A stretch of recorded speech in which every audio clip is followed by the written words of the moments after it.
Halo, Assalamualaikum warahmatullahi wabarakatuh. Semoga adik-adik semua selalu dalam keadaan sehat walafiat dan selalu dalam lindungan Allah Subhanahu wa Ta'ala.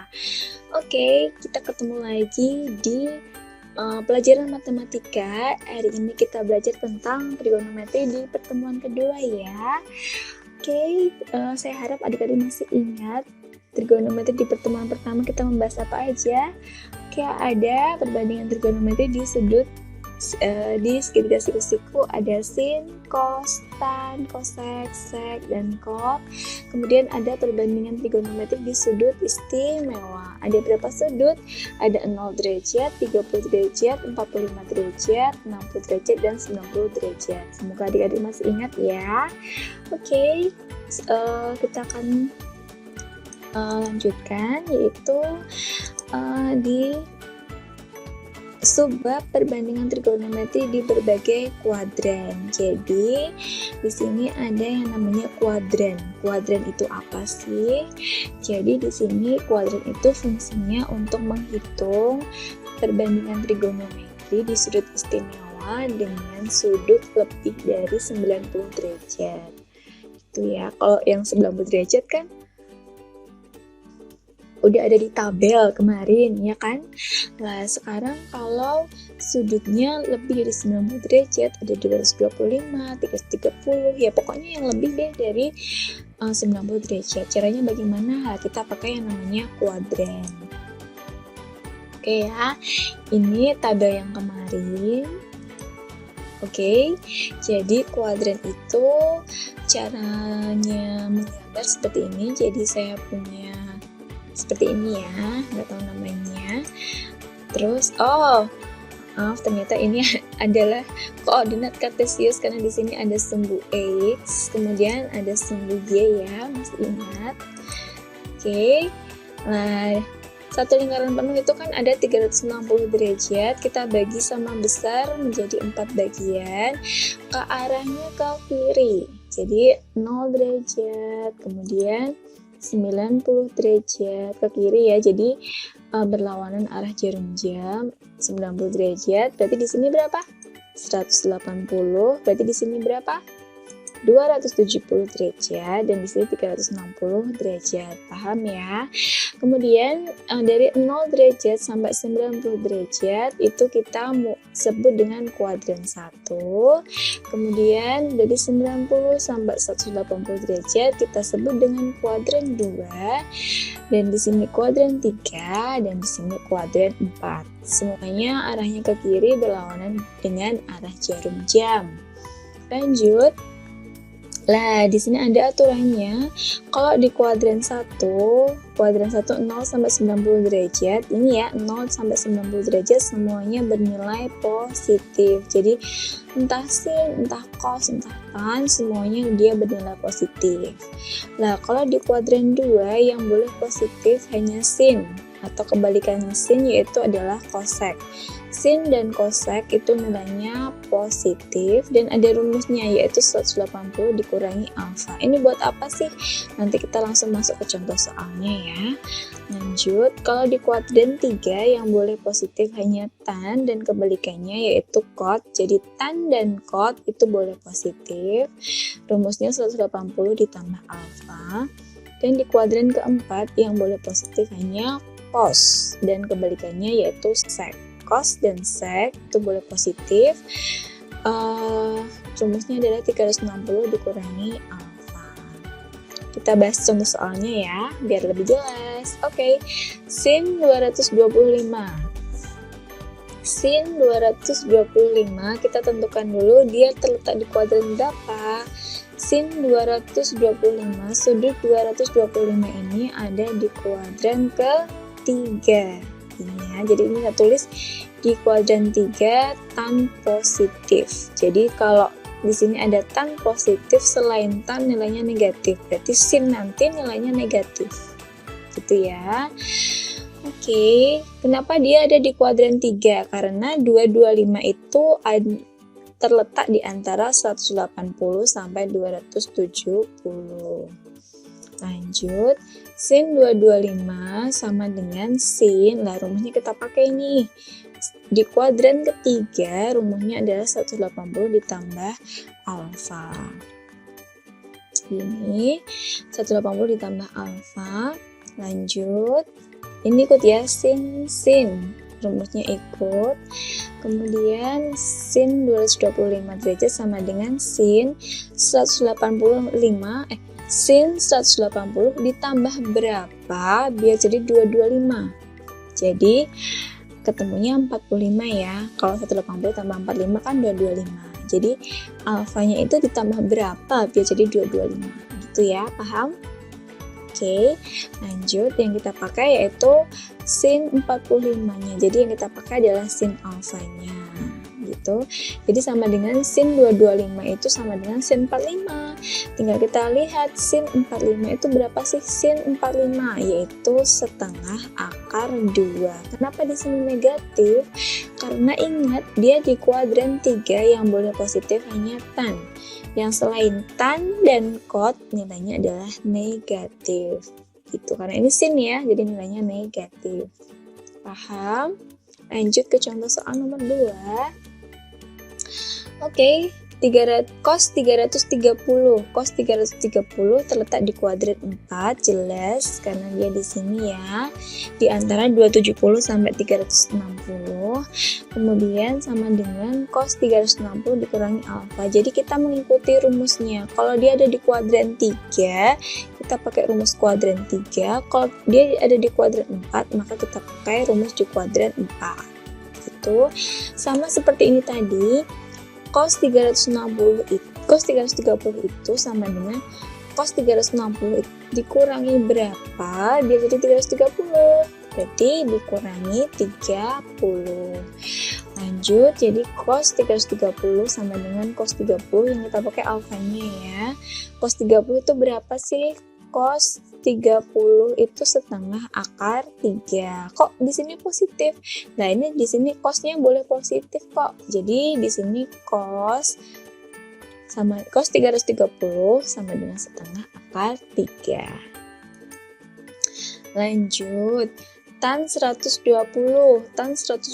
itu dia terletak di kuadran kedua karena antara 90 sampai 180 ya. Di sini yang boleh positif hanya sin, berarti nanti nilai tannya adalah negatif. Karena dia ada di kuadran 2, maka kita pakai rumus di kuadran 2. 180 dikurangi berapa biar jadi 120. Nah, ketemunya adalah tan 60 derajat. Tan 60 derajat yaitu akar 3. Di sini negatif karena di sini tan yang boleh positif adalah sin. Lanjut ya. Nah, sekarang kalau cos 180 gimana? Cos 180 itu kan di sini ya. Maksudnya di kuadran berapa cos 180 itu? Saya ambil contoh di kuadran 2. Jadi 180 itu boleh ambil di kuadran 2 atau di kuadran 3. Terserah adik-adik mau pakai yang kuadran berapa. Misalnya kalau cos 270 kan di sini nih. Adik-adik juga bisa pakai. Adik-adik boleh pakai di kuadran 3 atau di kuadran 4. Terserah, pilih aja salah satu. Asalkan rumusnya mengikuti. Kalau adik-adik pakai kuadran 3 ya pakai rumus kuadran 3 kayak gitu. Lanjut ya. Oke. Sama caranya cos 180 saya ambil di kuadran 2, maka rumusnya 180 dikurangi alfa. 180 dikurangi berapa biar jadi 180? Ya dikurangi 0. Jadi cos 0 nilainya adalah 1. Kok ini negatif 1? Ya sama, karena di sini dia di kuadran 2 yang boleh positif hanya sin, maka nilai cos adalah negatif. Oke, contoh yang lain silakan adik-adik kerjakan sendiri ya. Lanjut, kita akan masuk di subbab D, yaitu koordinat kutub dan koordinat kartesius. Nah, di sini ada dua rumus ya. Jadi ada yang kutub ke kartesius dan kartesius ke kutub. Oke, kita mulai aja langsung. Jadi kalau koordinat kutub itu simbolnya adalah R, alfa. R itu untuk jari-jari, alfanya untuk derajat. Itu adalah koordinat kutub. Kalau koordinat kartesius seperti yang biasa kita lihat yaitu X, Y. Itu ya. Kalau kita mau mengubah dari kutub ke kartesius, mau mencari X itu sama dengan R kali cos alfa. Kalau mau mencari Y berarti R kali sin alfa gitu. Contohnya, ubahlah ke dalam koordinat kartesius. Oke, 8,30 derajat. R-nya berarti 8, jari-jarinya 8, alfanya 30 derajat. Oke, langsung X-nya sama dengan R kali cos alfa. R-nya 8 kali cos alfa. Cos 30 derajat tadi di tabel ketemunya setengah akar 3. Jadi tinggal kita kalikan, ketemunya 4 akar 3 ya. Terus yang Y sama dengan R kali sin alfa. Berarti 8 kali sin 30 derajat. Sin 30 tadi ketemunya setengah, berarti ketemunya 4. Jadi koordinat kartesius dari 8,30 derajat adalah 4 akar 3,4 gitu. Gampang ya. Oke, kita masuk ke contoh kedua. Lah, di sini R-nya 100, alfanya 300. Lah, kalau seperti ini kan kita harus cari pakai kuadran yang tadi ya, karena dia tidak ada di tabel. Jadi kita cari dulu satu-satu. Oke. Cos 300 itu ada di kuadran 4. Coba adik-adik tadi buka di slide sebelumnya ya. Cos 300 itu ada di kuadran 4. Jadi adik-adik saya minta tolong catat gitu ya. Jadi biar nggak bolak-balik gitu. Cos 300 itu di kuadran 4, nilai cos itu positif. Di kuadran 4 rumusnya 360 dikurangi alfa. Berarti cos 300 itu sama dengan cos 360 dikurangi berapa? Biar jadi 300 dikurangi 60. Jadi cos 300 itu sama dengan cos 60. Di tabel cos 60 itu ketemunya setengah. Di sini tetap positif karena di sini cos boleh positif. Jadi langsung kita cari X sama dengan 100 dikali setengah, ya kan? X-nya sama dengan 50. Nah, lanjut. Sekarang kita mau mencari yang Y. Y sama dengan R kali sin alfa. Sin alfanya 300 derajat. Berarti kita pakai ini lagi ya. Sin 300 derajat. Dan seterusnya. Di sini ketemunya adalah min setengah akar 3. Kenapa di sini negatif? Karena yang boleh positif adalah cos di kuadran 4. Jadi min setengah akar 3 tinggal kita kalikan. 100 dikali min setengah akar 3, ketemunya adalah min 50 akar 3. Jadi koordinat kartesius dari 100,300 derajat adalah 50, min 50 akar 3. Untuk koordinat kutub ke kartesius contohnya cukup 2. Semoga adik-adik paham ya. Lah, ini materi terakhir, jadi adik-adik saya mohon sekali untuk memperhatikan dan tolong mencatat gitu ya. Koordinat kartesius ke koordinat kutub, jadi X, Y ke R, alfa. Jadi dibalik sekarang, rumusnya adalah R sama dengan akar X kuadrat plus Y kuadrat dan mencari alfanya yaitu tan alfa sama dengan Y per X. Nah, oke, kita di sini ada 2 contoh soal juga. Contohnya ubahlah ke koordinat kutub. Jadi nomor 1 min 4,4.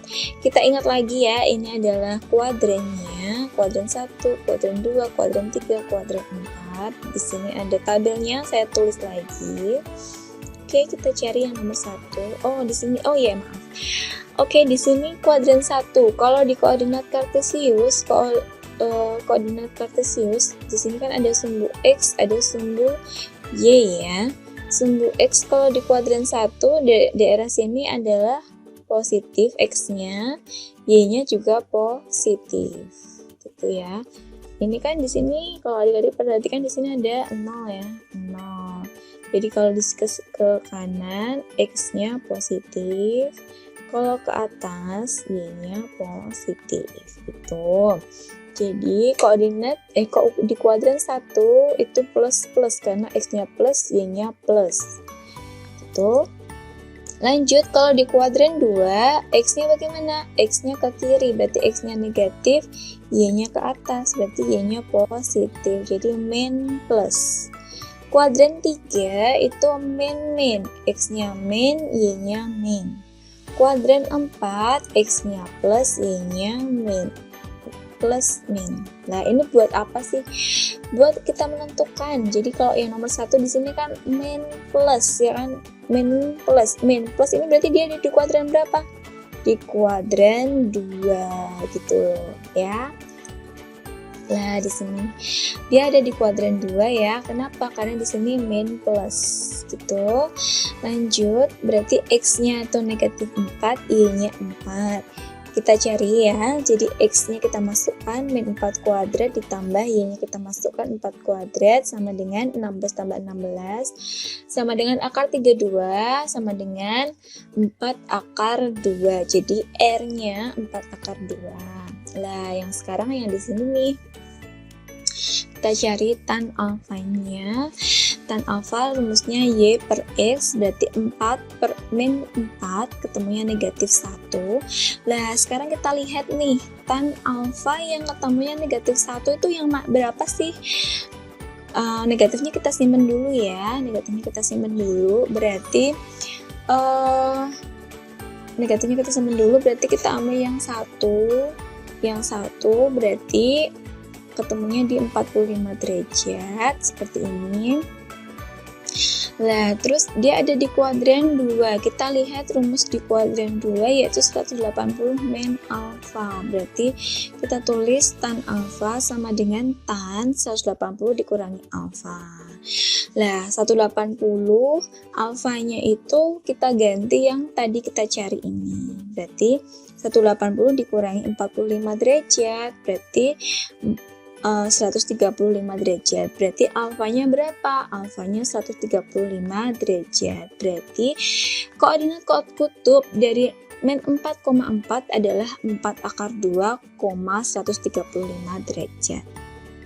Kalau kurang jelas, kita langsung masuk ke contoh kedua.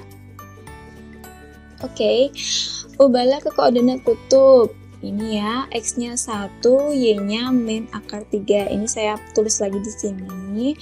Kita cari ya. Berarti R sama dengan akar X kuadrat plus Y kuadrat. X-nya 1 kuadrat ditambah min akar 3 kuadrat. Jadi akar 1 tambah 3, akar 4 sama dengan 2, jadi R-nya 2. Kalau mencari R gampang ya. Oke, kita cari alfanya sekarang. Rumusnya adalah tan alfa sama dengan Y per X. Tan alfa Y per X berarti min akar 3 per 1 sama dengan akar 3. Ya. Min-nya tadi seperti tadi kita simpan dulu ya, akar 3. Tan akar 3 itu yang mana sih? Tan akar 3 yaitu tan 60 derajat. Oke, tan 60 derajat. Oke. Ini plus min ya, 1, min akar 3. Plus min itu dia ada di kuadran keempat. Berarti di sini kita menggunakan rumus kuadran keempat. Tan alfa sama dengan tan 360 dikurangi alfa. Alfanya kita ganti ini ya. Berarti tan 360 dikurangi 60, tan 300. Jadi alfanya adalah 300. Jadi koordinat kutub dari 1, min akar 3 adalah 2,300 derajat. Oke, materinya sudah selesai. Kita lanjutkan ke video berikutnya. Sebelumnya saya minta adik-adik untuk mencatat materi hari ini dan jangan lupa mengerjakan latihan soal gitu ya. Terima kasih. Wassalamualaikum warahmatullahi wabarakatuh.